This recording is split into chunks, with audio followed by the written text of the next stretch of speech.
First up is, sorry, green. The first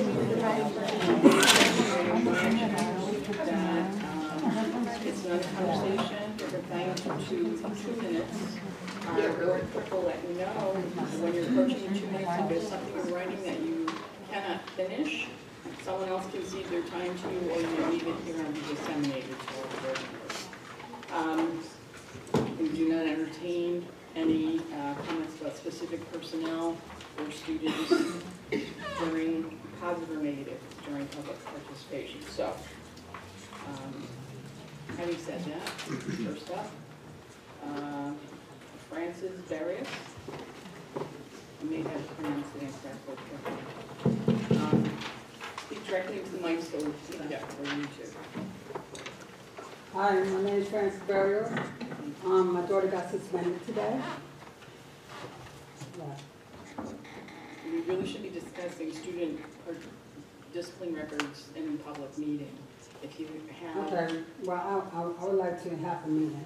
then you should have a meeting with the principal Okay. or the superintendent. All right, Is your phone number's on there? yes, yes, She's included it. yes. I've been calling numerous times about the situation. What happened is, no? No, sorry, Okay. but you can have that meeting with the superintendent. Okay, And we I have need a meeting with you as soon as possible. We will call you tomorrow. Okay? Well, I called you before, like a Tomorrow couple months morning? ago. No, a couple months ago. I'm pretty sure you know my name. The secretary knows my name, and nobody got in touch with me. I will be in touch with you first thing Okay. tomorrow morning. Thank you, I'll be waiting.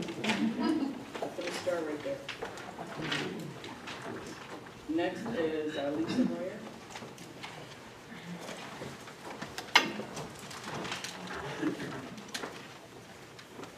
Hello, my name's Lisa Boyer.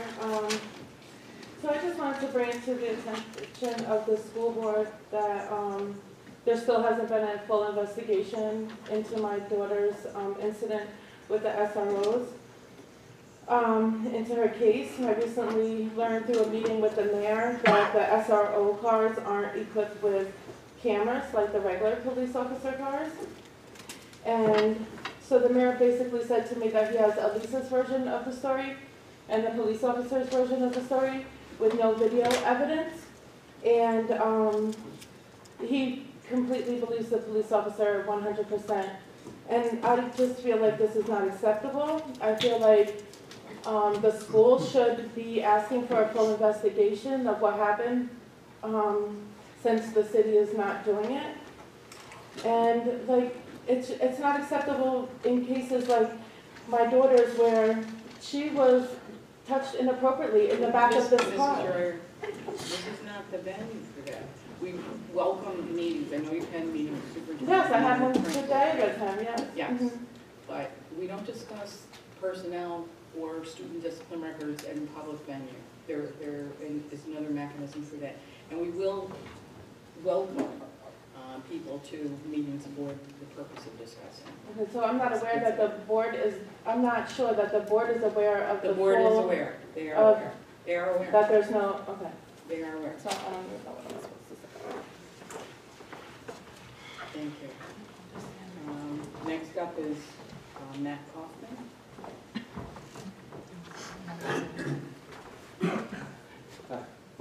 So clearly you're aware of the situation going on, but I think it's bigger than that. I think students at the school aren't feeling safe. And we want all the students to graduate and we want them to do best in life. And we've talked a lot about restorative justice. And last meeting there was an awesome presentation about how that's going to happen. But from what I've heard, there are many students who have charges pressed against them by the school itself, making them criminals. And how do you expect them to do well when you're pressing charges of trespassing, even though they might not have? I mean, they're failing BOCES because they're dealing with court cases and don't have the ability to get to BOCES because they're in court. I mean, that's not okay. And if you really do care about these kids who are falling through the cracks and becoming criminals, then there needs to be a change in it. Thank you. Frank O'Leary?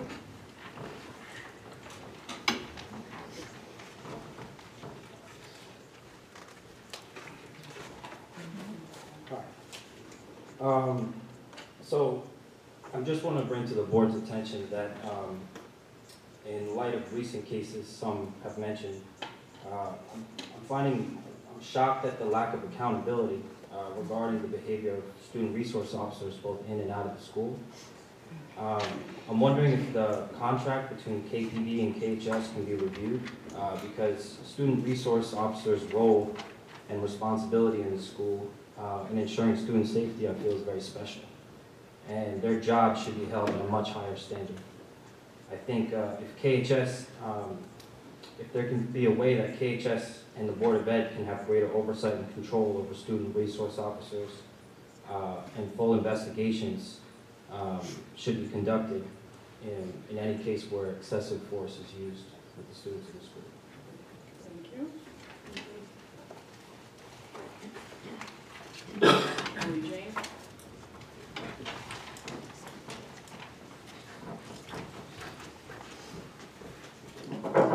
Hi, thank you very much for the opportunity to come and speak, and I'm actually very grateful for Superintendent Petalino being very responsive to a lot of the concerns that have been brought up. I know I cannot speak on behalf of a particular case. I do have an individual who was unable to come tonight, and I was going to read her statement on her behalf, but instead I will send it all over to you. I would also just like to follow up in terms of their written policy about parents not being able to speak specifically about their children at the school district. So I would love to follow up and get that for a board meeting. I also just want to talk about what it says on the Kingston City School District website. We inspire, we educate, we graduate all students all the time. And as we look at the OCR civil rights data here in the city of Kingston, 89% of students are graduating. When we look at students of color, it's different. And I want to just connect that to the suspensions, to implicit bias, to potential racism that is ingrained in society and therefore in staff, bus drivers, SROs, etc. And I really want to look at what we can do as we're pushing forward to restorative justice to actually use the principles of restorative justice. Because I am still shocked that there are numerous cases, I won't name any specific situations or students, but there are numerous things that make me nervous to send my child to school in the Kingston City School District because months have gone by with no results. And there are lots of parents who are not able to be here tonight, and I just really want to bring to the attention that we need to find some way to make sure that we are inspiring all students all the time. We are graduating all students all the time. And so I look forward to working with you all, but the city is not helping us in many situations, and we're hoping that you all can keep our kids safe. Thank you very much. Andrew Littleton.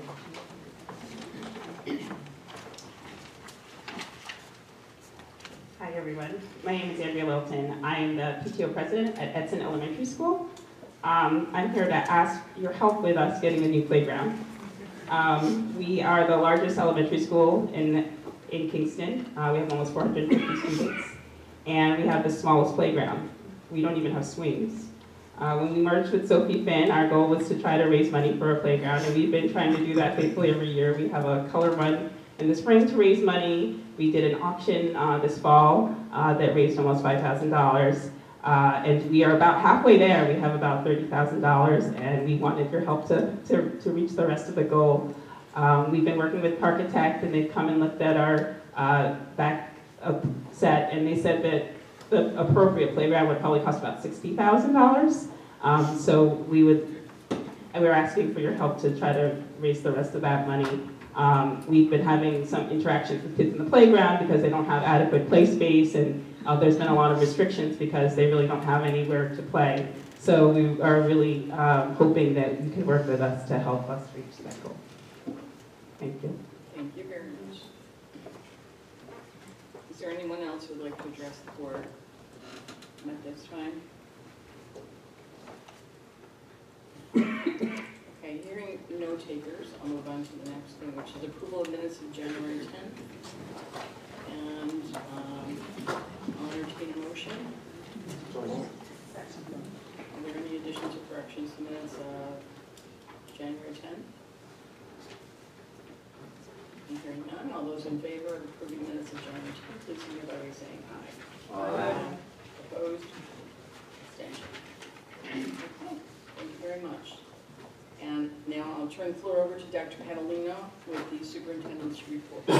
Okay, I know it's not usual to respond to public, but I just wanted to respond to first start with the PTO. I will look on the calendar and see when your next few meetings are, and I'll try to schedule myself to be there. I can talk and we can discuss what we can do for the playgrounds. I know we've been able to help a few of the other schools in a lot of different ways, so I'll try to schedule myself in to come to one of your meetings. Okay. And obviously the majority of the people who are here will just speak on one subject, and then I know many of you have been in my office in the last 10 days or so, and some this morning, and we take this very seriously. We are moving forward. We have, one of the things that was suggested that we look at the contracts, which is exactly one of the first things I did was to look at the contract. I did meet with the mayor today. We had a lengthy conversation about that contract and the role of the school resource officers in our schools, and what we can do to change some of that language, what we can do to find out where is that supervisory role that I think someone else had mentioned there. So we are moving forward. We are working to make sure that the school resource officer is a functional program, a program that benefits the students and benefits the school district and makes you feel safe and makes our students feel safe. And I think we're moving in a good direction. It's not happening this second as quickly as we would like it, but it's happening. And we are going to improve what needs to be improved and make sure that you are comfortable and our students are comfortable. That's our goal, not our role.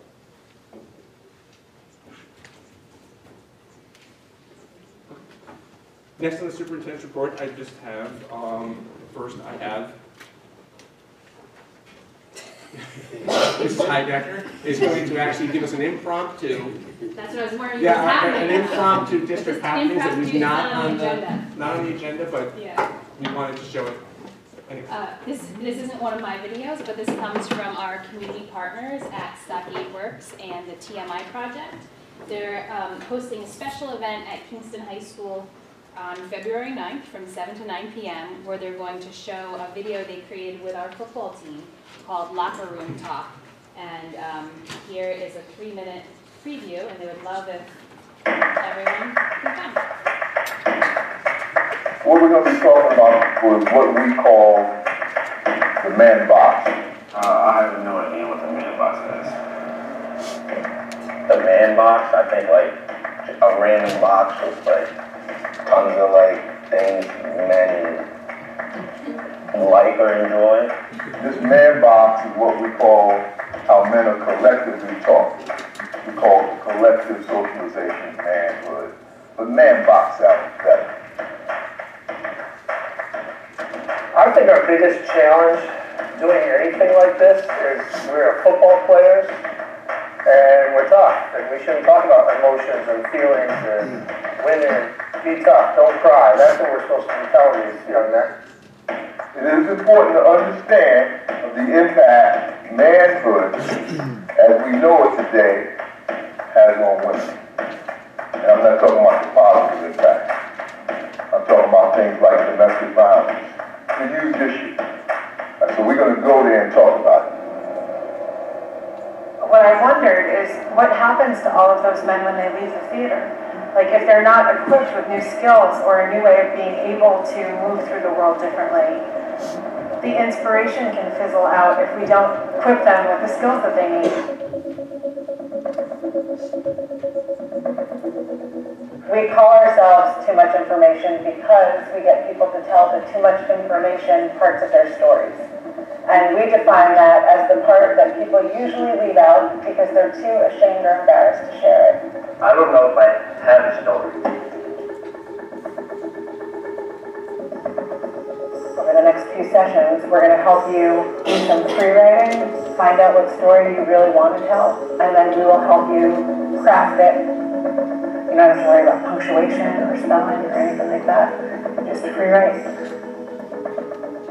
He couldn't handle what everyone would think of him, so he took his own life. I was broken and tried so hard not to cry in front of my teammate who I was in the same car with for the first time ever. How long ago did that happen? 4 or 5 years ago. The season after Koufax passed away, I wanted to honor him. On my cleats, I wrote Damian Koufax 1999 to 2016. I decided every time I hit the field, I'm not going to hold anything back. I'm going to play every game like it's my last, because that's how Koufax played. And now I'm playing for the both of us.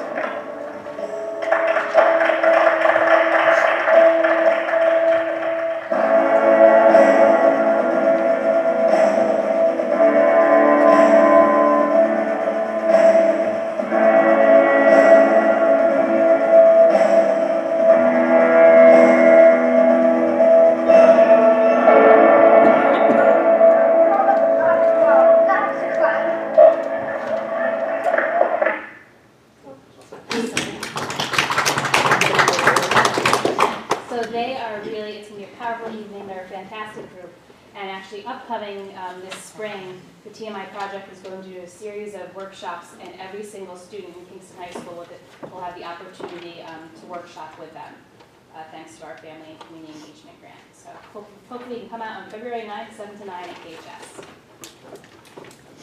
Okay, and as long as Mrs. Heidecker's up there, we'll let her go next, and she's going to give us a quick presentation on what many of you have noticed that we have a new website. Just give us a rundown. Just pull that up.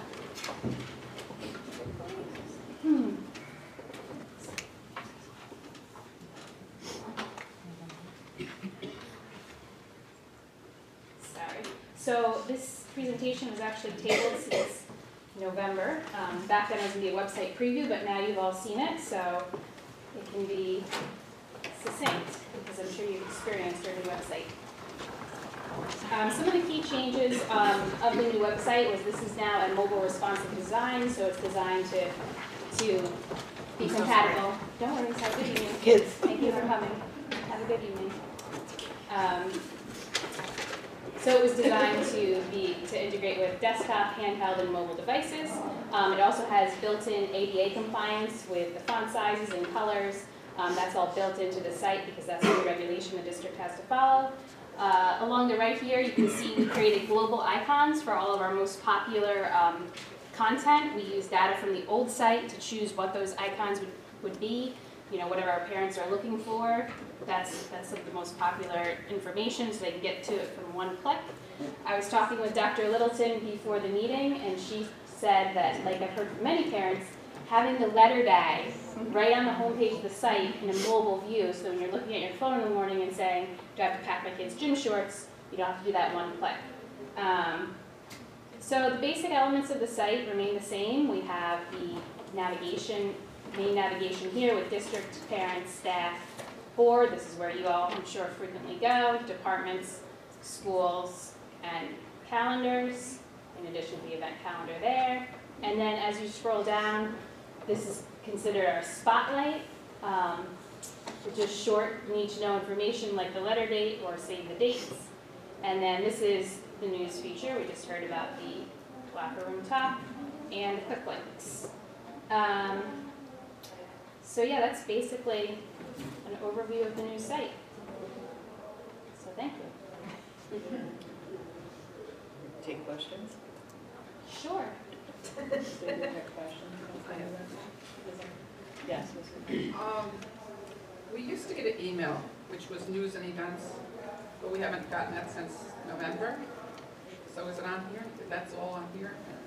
We have cut back based on the communication surveys that I did. People felt like they were getting too many emails, and then we also noticed that when I would track the data of being sending out emails and who would click on them and who would actually read them. And the more that I sent, the numbers were going down and down. So we're trying to keep it to sort of need-to-know information. So that way, when there is an emergency or something happening, you don't get an email from the school district and say, oh, I don't want this. but we are still trying to get news out there. And actually, I almost forgot to play my app video, which I will play after any questions. Anybody else? Yes. I don't know if this is a web issue but it seems that it takes a long time to get the new staff listed on the staff directory. So I'm wondering if we could expedite that a little bit. Sure, and that's, yeah, I think that's like an internal communication issue of people telling people that they need to be where they need to be. So I will look into that. Yeah, just so, because then, right, it's just so when Then it's parents are in the looking on the people's- staff yeah. directory, they can Yeah. see, they can find their teachers. That's important. Related to that, if there's just the staff directory doesn't have like their role as detailed as it was before, so it's a little harder. It doesn't, we kind of did a whole overhaul of that, trying to update the directory, but I will definitely take a look at that.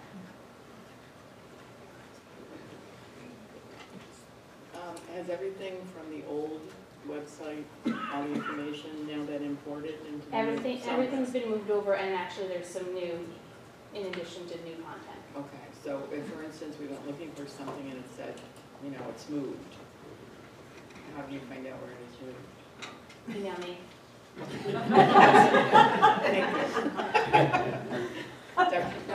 I completely agree that having a letter day is really important, so that's a great addition. I really appreciate that. Every morning, do you have a lesson today? Yes. What day is today? Ms. Guido? Great job, it looks great. Thanks. I think one of the things that we found in our communication survey that we did was 85% of the people who look at our website do it on their phone. So this, and if you have looked at it, if you've tried our old website on your phone and tried this website on your phone, it's a totally different experience as well. So we're meeting our ADA requirements, but we've also made it more friendly to the device that most people in the Kingston State School District are using when they're accessing this.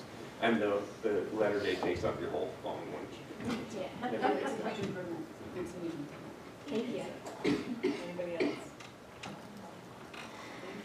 Thank you. All right, and now I have one more quick video because our district now has an app. It came free with this new platform that we're using, and this is a little about the app and what it does. It's here, our district's official app. Enter the App Store to download your personal app today. You will have access to all the important school resources, tools, and information you need on a daily basis in one amazing mobile app.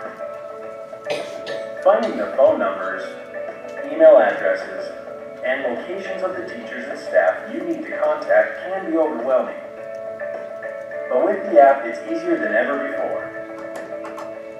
Just select a school in the directory, and you will find all the contact information you need instantly. School notifications come from many places and in many different forms. With the app, you can now receive all these notifications in one place. Get notified of changes, alerts, and other important messages from the schools you choose to follow.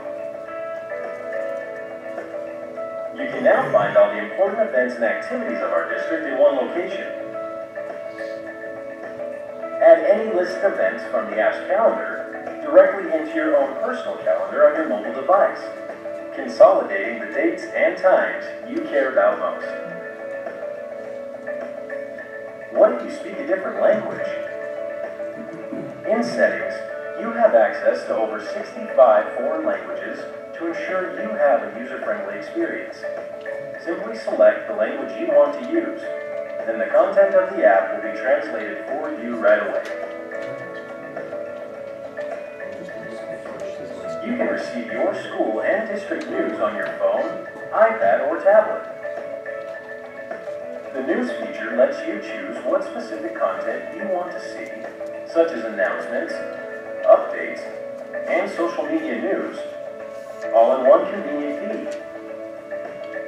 So what are you waiting for? Show your school pride and go download our new, official district mobile app. So that's our app. Please download it if you like. Thank you. Thank you.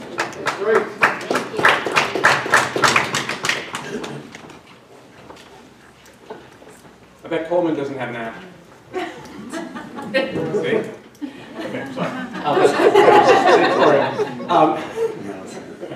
We have Coleman's. They're here for this reason. Okay, next on the superintendent's report, we have KSQ and BBL, our second century project. We are, as you can notice, a little shorthanded. Mr. Clapper is on vacation and Mr. Olson is ill. Shorthanded here.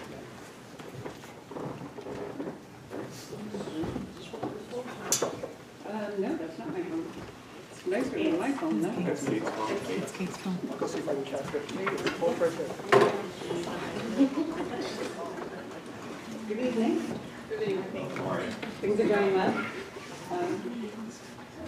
We can start with pre-con. So for pre-construction services, we're focusing on main phase 2. Documents have been submitted to SCD. We've gone through an estimate to make sure, again, dollars and cents align for when we're projecting the work to start, and it's in line with the scope of work. Scott, do you have any thoughts and comments about main phase 2 you want to share? We did visit with SCD, and we had positive dialogue continuing on. They reassured us that the dialogue will continue regarding regeneration of funds. And they asked us for some additional information on various things, and we did deliver that at the beginning of this week. And so we'll stay in touch with them to make sure that they have everything they need to make some decision as we move forward. We've offered to go there if they want to meet in person again to answer any questions, or via conference, video conference. So we'll keep you posted as we move forward.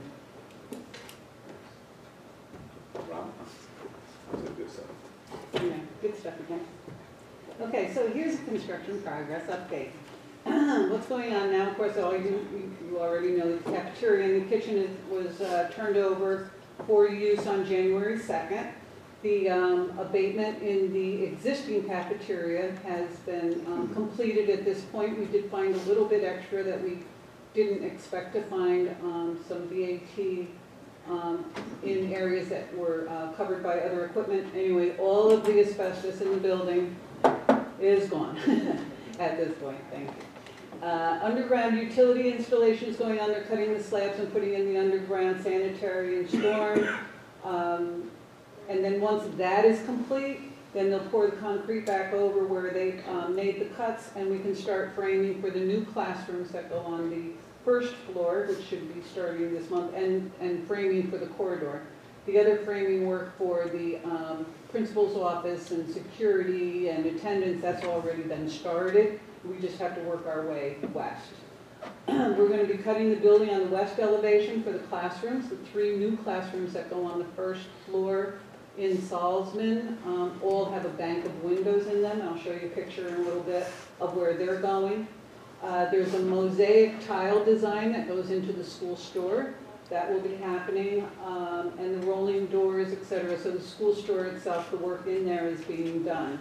On the second floor, they're at taping and painting, the science rooms and the offices. Everything's getting finished up there. In some rooms, really the only thing that's left to do is put in some ceiling grids and floors. So we're moving along in that aspect. The South Addition foundations, the steel, everything is complete. We're waiting for the stairs to come in, which will be in a few weeks. The passenger elevator that goes into the south end of Salzman is due the end of next month. And then, of course, on the addition, we'll be putting on the steel deck and the roof and the stairs. And they poured the landings on in the addition the other day. MJM, they're just continuing to backfill. It's just a long, tedious process. The weather kind of has been fighting against us a little bit. We don't want to just put frozen stuff in the ground, so it's a process to make sure that all the compaction and everything is working. But that's ongoing, and it's only a couple more weeks, and they should be complete. So, of course, you've seen our new kitchen, and the food servery area is all set and complete at this point. There's a couple of minor issues that we're working through, which are just punch list items. And you've seen the snack area and the cafeteria itself which is being used now. As you can see, it does fit the 500 students as was tasked to happen. This is what the existing cafeteria and kitchen now looks like, the picture on the left. So all of the equipment is gone, the entire area has been demoed. They've demoed out the door that used to lead out to the west side of the building. And again, we'll be putting windows in here. They're cutting the slabs just to put the under slab piping in. And this, I just wanted to show you these pictures again. This is the door that goes into where the existing cafeteria is. So we've got the west addition here in Salzman, and there's 3 banks of windows that go in here, and each one is in a classroom. And then there's a door that gets cut here on the end, and that goes into a corridor.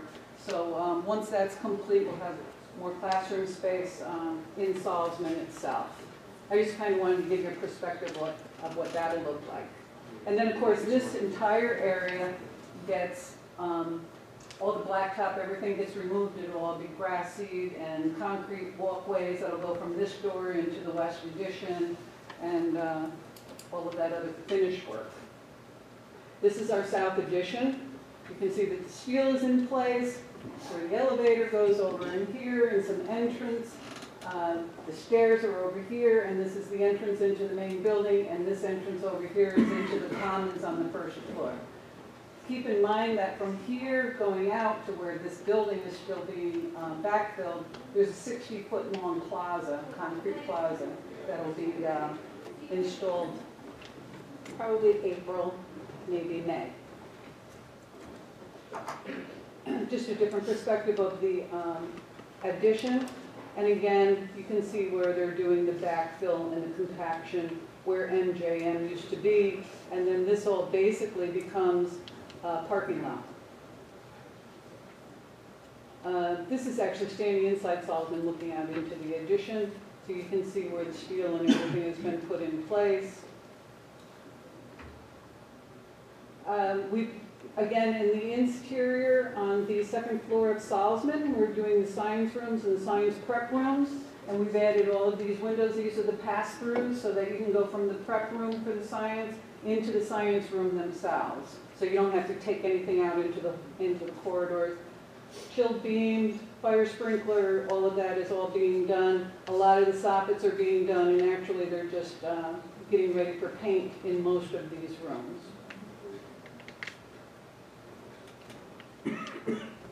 Just more of the same.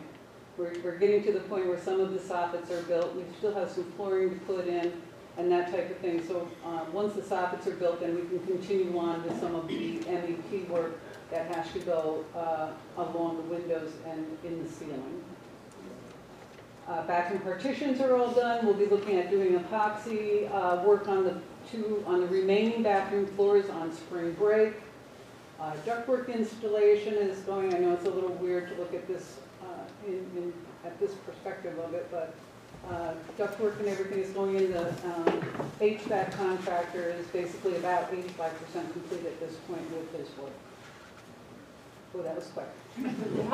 Seems like a lot more going on when you're in the middle of it, but everything is going really well, and we partitioned off so you don't really get to go in behind where the work is taking place, but it's moving very well. We're very pleased so far, and I don't see any other major issues that I don't think this is what major issues at this point to keep us from completing right on schedule and on time. Yes. Thank you for your report as always. I still miss the Michina, but I'm just wondering, is the commitment of the money safe throughout this project despite the cuts that may be in the new budget? Is that Robin? Well, I mean, I think that's probably I can answer that. Okay.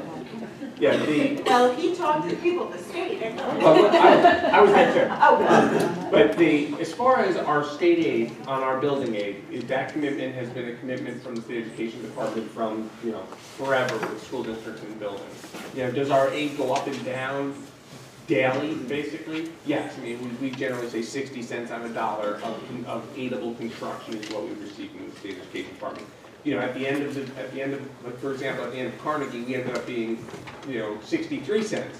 It was more because of certain things. So, but as far as the state's commitment to the school districts around building aid, through all of the things that happened through the 90s mid-year cuts, so I think that commitment has been is there. I mean, that is in regulation. It is what it is. There's been no move to change that. So they cannot change the commitment for this project? They won't know. I mean, could they? I mean, anything could happen. Would they? I would bet just about anything against them. Okay. Did they put the cap on the growth of building aid? 2%. Yeah, there's yeah. I mean, But and it's that's on the growth. state, Right. it's based Statewide. on state, from what I understood. So I don't foresee that impacting our program anyway. That's what. Thank you, as always, thank you very much. You're very welcome. Thank you. Yeah. Thank you. Okay, that brings us to the consent agenda. Are there any resolutions that any trustee would like to remove from the consent agenda? E50? Okay. Any others?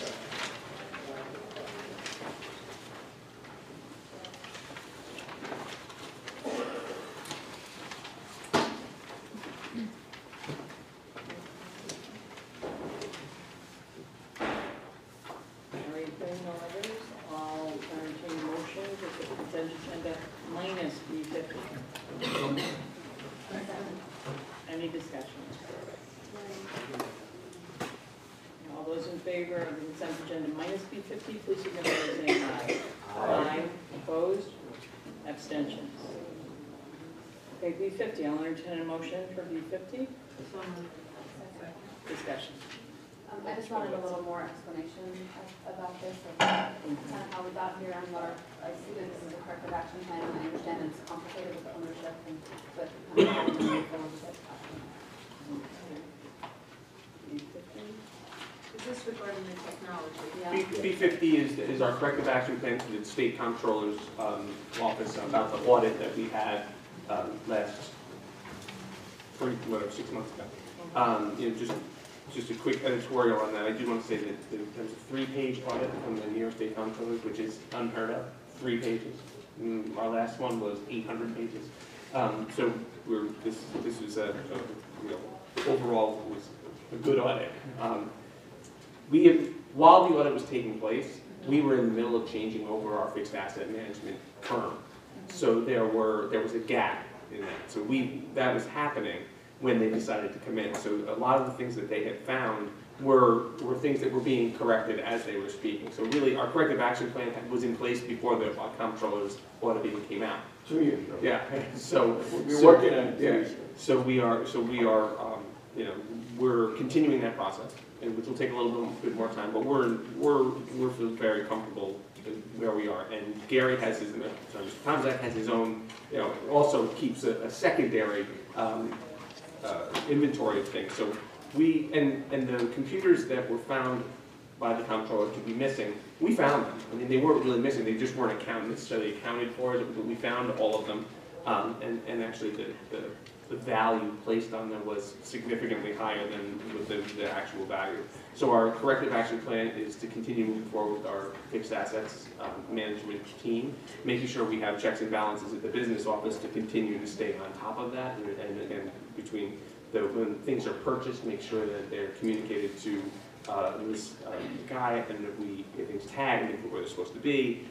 So all that is in place, and now it's just staying on top of it, supervising, make sure we stick to the plan.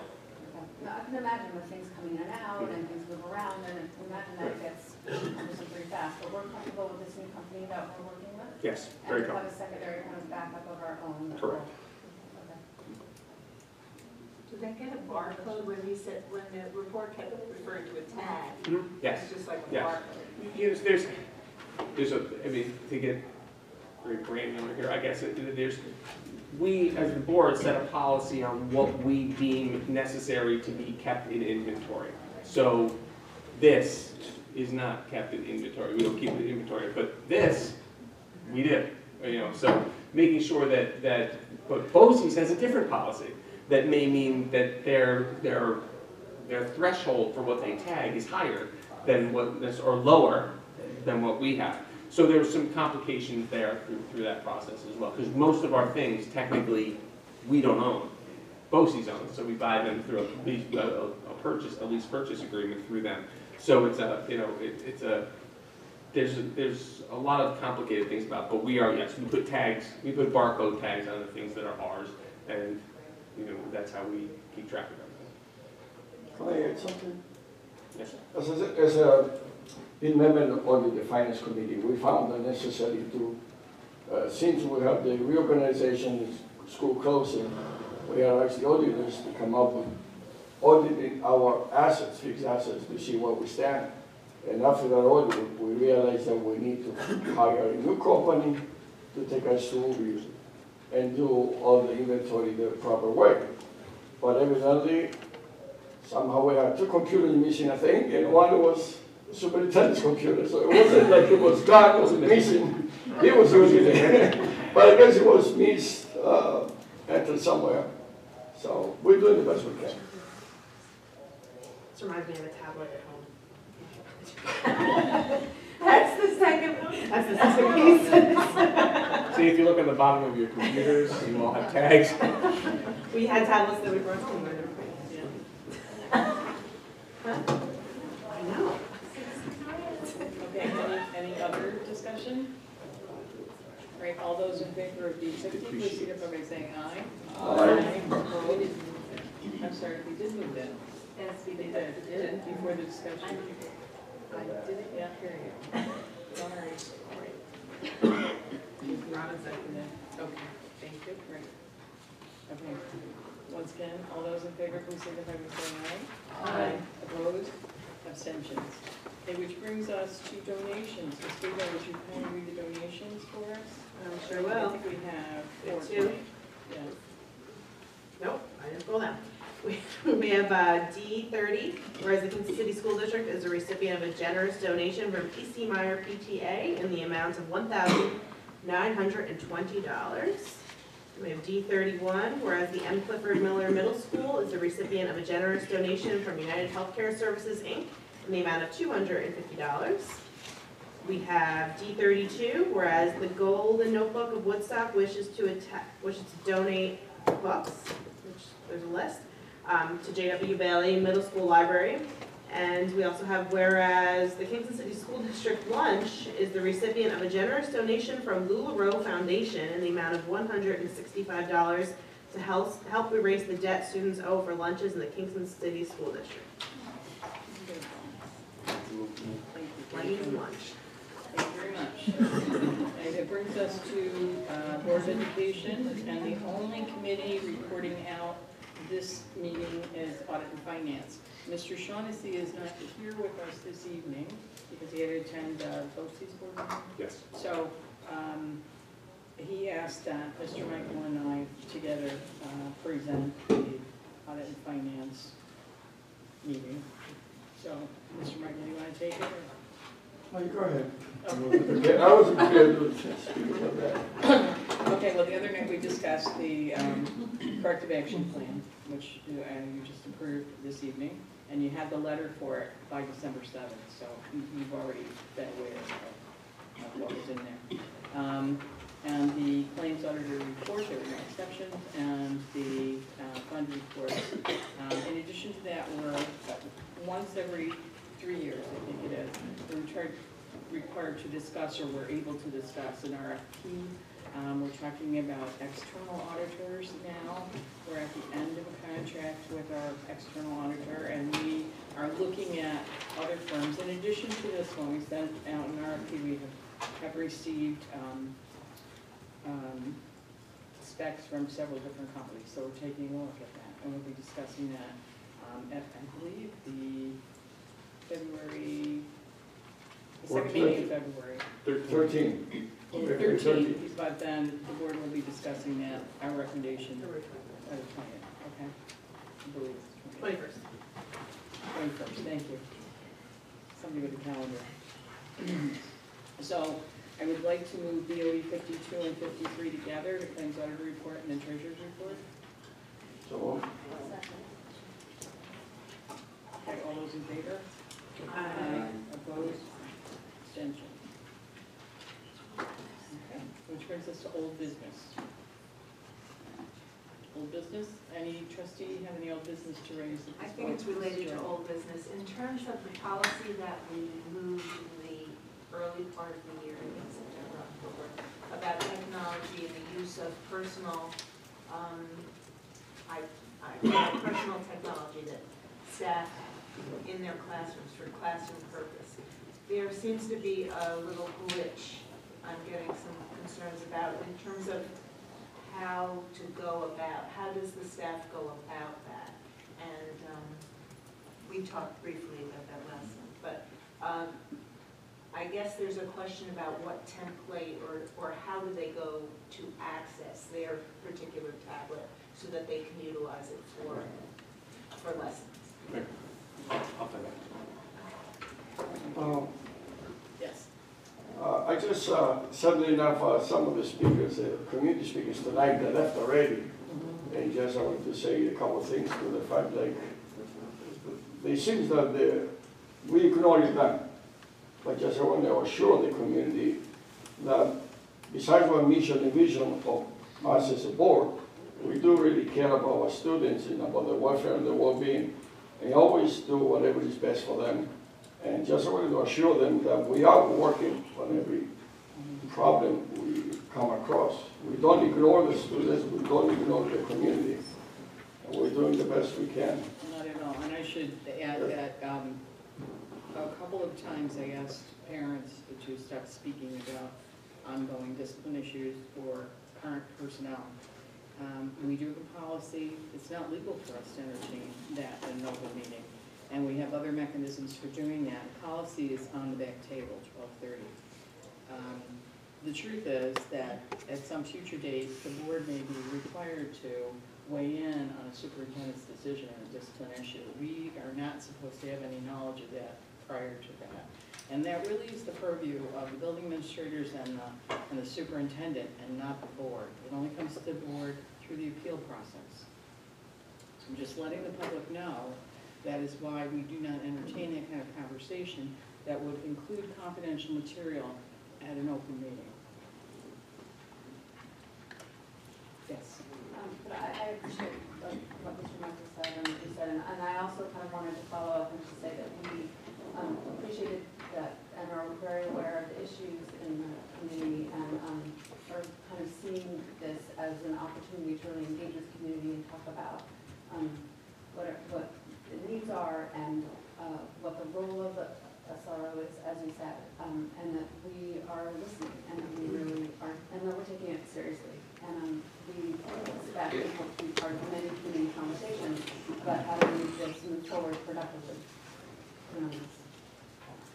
Anyone else? Okay, any other old business? New business? Any new business, any trustee? Okay, hearing none. Board member announcements. Board member announcements? Well, Mrs. Heidegger already made one. What was? About the, the event at the high school.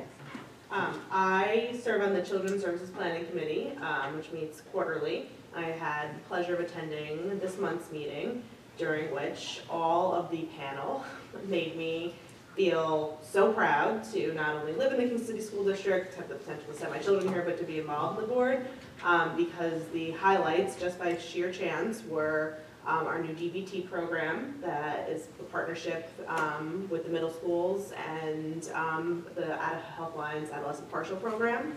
And Kim Odesso, the director of partials, spoke about the changes that have already occurred for some of the students and their behaviors through their engagement in the DBT program, so I'm very excited to see that continue. Then Ms. Anne Marie DeBella gave a presentation on our new attendance initiative, which was quite a delight to most people in the committee, including other school districts that were there, who asked her for some of her materials and resources.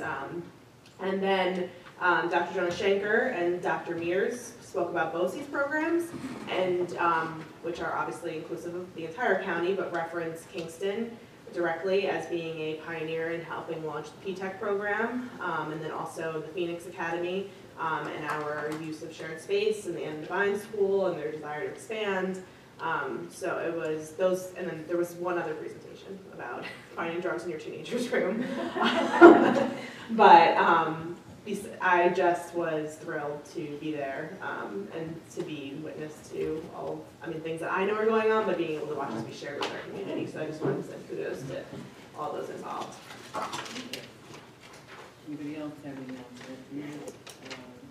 You attended the webinar? I participated in the webinar on the governor's proposed budget, and then I think several of us will be at the meeting tomorrow at BOCES for NISBA's review with our representatives of the proposed budget. And I think it's really important that the community support public schools right now. I don't think that we often ask for their support, but I think it's important that everybody be active, and even if it's just a call to Kevin Cahill and George Amador's office and say that you support public education, it's important. Thank you, Ms. Jordan. Nothing? So maybe you talk about the 2020 gathering in advance. Oh, sure. Sure, Okay. it's on the 14th. Yeah, so 2020 Initiative is having its next meeting on February 14th. Everyone is welcome. The focus this year will be on the possibility of shared programming among school districts, and farm to school is something that we're considering and thinking about what the angle can be. So everyone's welcome to join. You have your letter, the letter's in the library. Thank you. On Valentine's Day before, before we all go out. Two notices that went out this week that I want to remind you about. We need to notify Kim. The Mental Health Summit that will be held in Woodbury. I believe it's the same one that I attended last summer. The same, that's actually. That's Woodbury, Long Island, not like Woodbury. Woodbury Commons. That was Woodbury Commons. But we'll double check. I can Google it. I just. Is it Woodbury? And February 11th and 12th is lobbying in Albany. So, so anyone who wants to be involved in that, we need to let Shadowbeck know. So, okay. Anybody else? All right. Well, I will now open the floor for public participation once again. So if there's anyone who would like to address the board right now, please approach the microphone, speak directly into the mic, identify yourself, and you have 2 minutes. Is there anyone who would like to address the board? Yes, Nancy.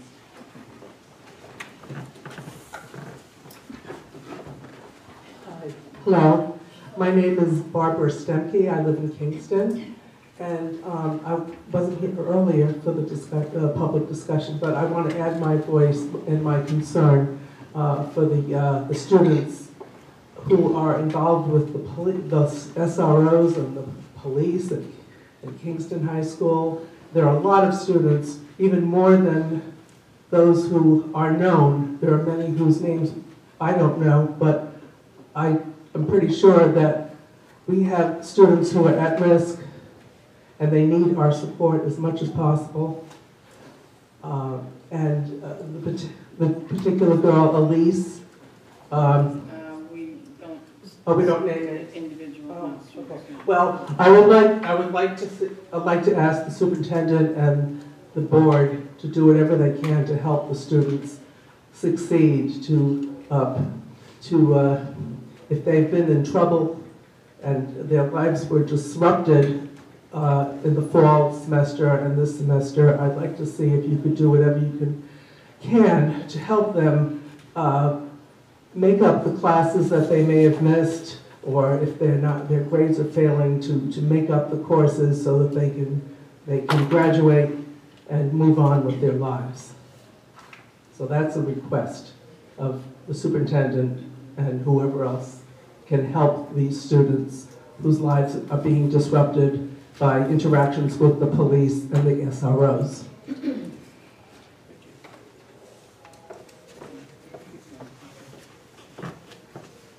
All right, anyone else like to address the board? Mr. Spicer. Good evening, everyone. I just wanted to speak to what Mr. James just said. I attended the meetings of Citizen Action before this meeting, and they made us all aware of certain events that happened. And I just wanted to say that they already know that what you know. And Dr. Petalino has been very liberal in meeting with the groups as well. I just wanted to say, I wish they were here to hear what the two of you said before they left, but also how important it was what Dr. Petalino said when they were here, because they want to know what you're doing about it, how actively you're pursuing all the individual aspects of the whole event. And what Dr. Petalino said about how you're pursuing this and paying a great deal of attention to this really meant a great deal. And I wanted you to know that. Thank you. Anyone else like to address the board? Okay. Hearing no takers, I'll entertain a motion to adjourn. So moved. Second. All those in favor? Aye.